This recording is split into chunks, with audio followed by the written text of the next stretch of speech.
Hello, welcome to Darn the Drillers podcast. I'm your host, Justin.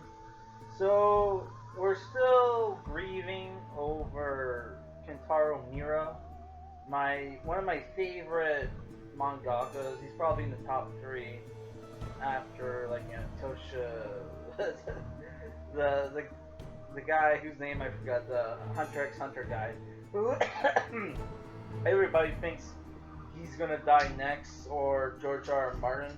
My money's on George R. R. Martin. There was some funny posts on A. It's like, I can't. People were like, I can't wait for the Game of Thrones fans to feel what I'm feeling right now. Oh my god. Yeah, sad times.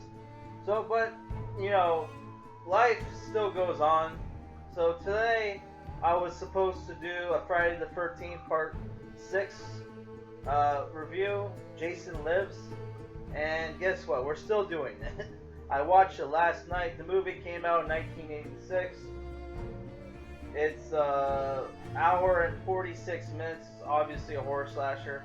Directed by Tom McLoughlin. I think that's how you pronounce his name, but it's with an O instead of an A. And he directed movies like Date with an Angel, One Dark Night, which I haven't seen that one. I think that's the horror movie that has Kevin Kavner, whatever, the guy from Waterworld. I think he's in that movie.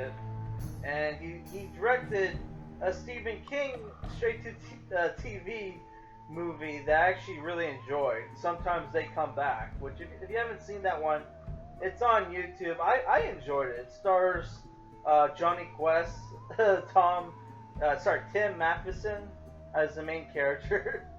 Oh man, that was a funny movie. Yeah, apparently he does the voice. I learned from Rudy Land that he did the voice for Johnny Quest back in the day, which is like, holy shit, weird. So this movie is supposed to be the best Friday the 13th movie after the fourth one. Which, I'm a little up in the air on which one's my favorite, because I'm not a huge fan of these movies, to be honest, so yeah. As always, Harry Manfredini did the music, and the movie stars Thom Mathews as Tommy Jarvis. They recasted Tommy Jarvis again in this movie. You got C.J. Graham as Jason Voorhees, Jennifer Cooke as Megan Garris, David Kagan as Sheriff Michael Garris, Darcy DeMoss as Nikki, Tom Fridley as Court, not Court from the Dark Tower. Sorry. So the movie, a lot of people love this movie because it has this universal monsters feel to it, where the movie starts off with Tommy Jarvis and his friend from some 80s sitcom escaped, I guess, from a mental institution, or were let out of a mental institution, and on the day before Friday the 13th, they decide to, hey, let's go to Jason Voorhees' grave and destroy his corpse. So they dig him up, and oh, by the way, his friend is doing I thought he was gonna be the comedic relief throughout the whole movie. So when he gets killed by Jason, I'm like, holy fuck, they killed the funny guy in the movie? Okay. Which, yeah, what ends up happening is, he makes jokes, in all the scenes he's in, right? Where he's like, oh, Tommy, let's not do this, we're gonna get killed, blah, blah, blah.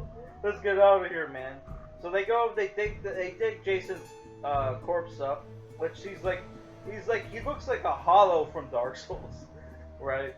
And Tommy gets a flashback, and by the way, he's a lot more talkative in this movie than he was in the last movie. He's not a psycho in this movie, which, because they wanted you in the last movie to think, oh, Tommy is Jason in that movie, which it wasn't. It was a copycat. It was the paramedic guy, which was so random. Though they did a good job of explaining why, in the last movie. So yeah, so what he goes schizo, grabs like uh, tears off like a piece of the fence or whatever, and stabs Jason's corpse uh, multiple times, trying to kill him again while screaming "Die, die, die." You know, kind of like how he did, how in the fourth movie, like he killed Jason in that movie. So he's trying to, relives that scene, and what ends up happening is lightning strikes Jason's body and reanimates him. And despite the fact that he was this tiny shriveled up like hollowed out corpse, he's back to being a big tall buff dude. Kills Tommy's friend, leaves Tommy for dead. Tommy goes to the sheriff, and the town was renamed. It's no longer Crystal Lake. It's now Forest Green, right? And they're telling him, he went there to tell them, hey, Jason's back again, right? So they're like, okay, kid, you're fucking crazy. They lock him up, right?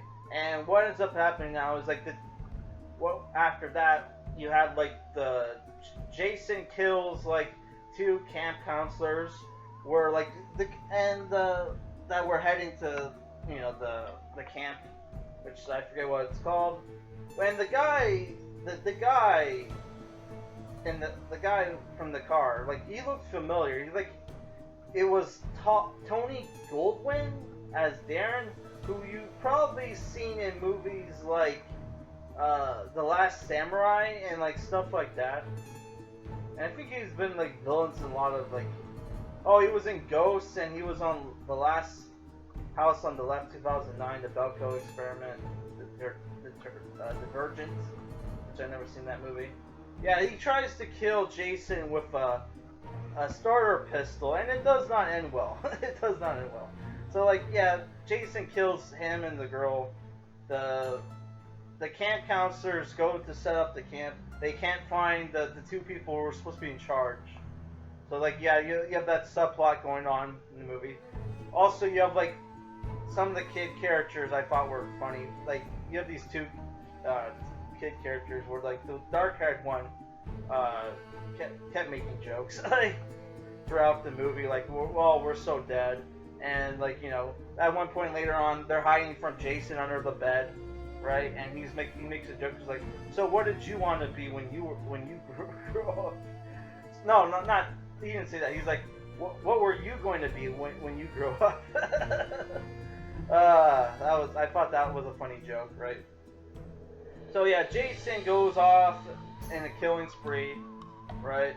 And there's this really cool kill in the movie where he cuts up a bunch of people, company execs are playing a paintball game, and some woman shoots these two guys dead while they're playing paintball, and is escorting them out of the game, right? And Jason just stumbles on them with machete and just cuts all three of their heads off, which he got the machete from another dude, right?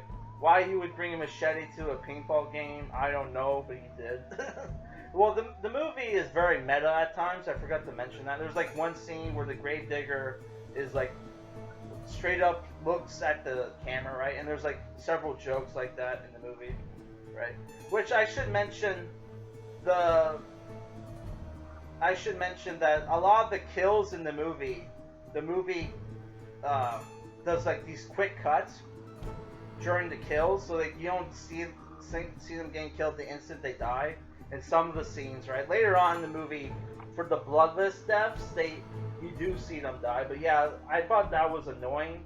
I guess because this was the sixth film in the movie, and you had critics like Roger Ebert and Siskel, whatever his first name is, bitching and complaining about how horrible these movies are, right?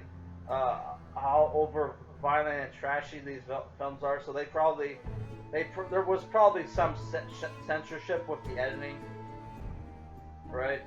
But some of the later kills were fine, right? like the sheriff gets killed. And his fight with Jason was pretty cool, but yeah, he gets killed by getting his back broken in half. Which he just Jason just bends him in half. It's like, holy fuck, dude. He pulls a Bane on on the sheriff, right? Oh, I forgot to mention like how the sheriff thinks Tommy Jarvis did all the killings, even though like the first couple of killings he was in jail the night of, right? But whatever, right? And like, you know, the sheriff has his daughter named Megan, who's one of the camp counselors, who teams up with Jarvis because she believes in Jarvis, and obviously, you know, they have like a romance thing going on. And there's this cool final fight at the end of the movie at Camp Crystal Lake, where, like, you know, the only way to kill Jason in the movie, which, you know, in this movie you see him take shotgun blasts, like revolver blasts. There's a dude in the movie who has like a fucking magnum with a laser scope in the movie, which I thought looked cool. But yeah, there's like a running gag with that. Well, not running gag. There's like 2 jokes with it. But yeah. So yeah, they try to kill Jason. Their only way to kill him is to take him out into the lake and, you know, and they use a chain to tie him up and use like a heavy rock or whatever to weigh him down into the water, which they do. And the girl kills him with the motor blade from the fucking boat. So yeah, motorboat. Yeah. So that's how the propeller. Yeah, the propeller. Right. Which kind of lame that they gave the kill to the girl when like Jarvis had more, like, you know, would have been nice to have Jarvis do the last kill in the movie, but whatever. It is what it is. My major problem with the movie is there are no titties in this movie. There are more male titties in this movie than there are female titties in this movie. Which in the last one, as garbage as that movie was, you had titties galore, and then there's like none in this movie. Though there is like a sex scene and like an RV, but yeah, that was a very weird that was a very weird, like almost homoerotic sex scene where the dude is like on the bottom and he has his shirt pulled up so you can see his chest, but the girl's wearing his shirt, and there's just the faces he was making, dude. It was like, oh my god, this is the gayest shit ever. It's like, oh my god, man. I wonder if we had like a Joel Schumacher thing going on in this movie. Which, you know, watch the sex scenes in like the movie, the Joe Schumacher movie Frighteners, man. Super homoerotic in that one. Despite the fact, you know, it's man and woman, but they find a way to make it homoerotic, man. Yeah, besides from that, I thought the kills were awesome in the movie. Jason looks really cool as a zombie. He only has like one eye in the movie, right? One working eye, even though when you saw the corpse originally, he had no eyes. But, you know, somehow the lightning the lightning regenerated his fucking muscles, right? So I guess it regenerated one of his light bulbs too. Overall, I thought the movie was enjoyable. I'm giving it, you know, if you're a fan of slashers, I would say it's a good slasher movie. 6.5 out of 10. Next week we'll review the 7th movie, which I forget what it's called. Let me check my Blu-ray. The 7th one is called The New Blood. Okay. And the last one is Jason Takes Manhattan, which I think that's a copycat one, but I can't remember. Which I only have 8 Friday the 13th movies, so we're not going to review movies like Jason X, and one day I would like to review Freddy vs. Jason. That was a cool movie. Alright guys, that's it for this review. Peace.